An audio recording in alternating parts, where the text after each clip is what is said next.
Be sure to read and follow the safety guidelines to protect your computer from potential damage and ensure your personal safety.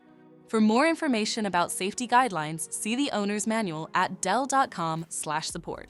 Before you begin, turn off the computer and disconnect all the attached peripherals. Before proceeding, ensure your computer is in service mode.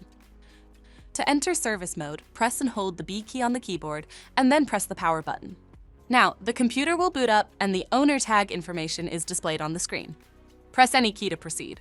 The computer will emit 3 short beeps and shut down, indicating it has entered the service mode. Loosen the captive screws holding the base cover in place. Using a plastic scribe, pry the base cover from the palm rest assembly, starting at the top edge and working your way around to release it from all sides. Now, lift the base cover from the palm rest assembly. If your computer is unable to enter service mode, disconnect the battery cable from the system board.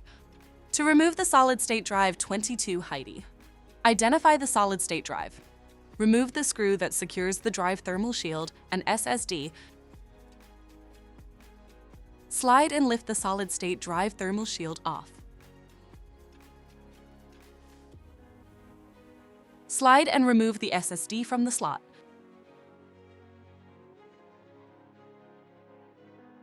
To reinstall the solid-state drive 22 Heidi, slide the SSD drive into the slot. Place the solid-state drive thermal shield on the solid-state drive. Replace the screw to secure SSD drive and thermal shield.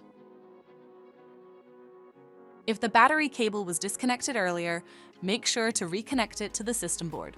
Next, align the base cover with the palm rest assembly and gently place it into position.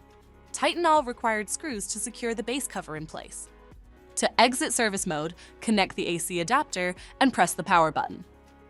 Please note, the system will only power on and exit service mode if the adapter is connected. For more information about your Dell system, visit dell.com/support.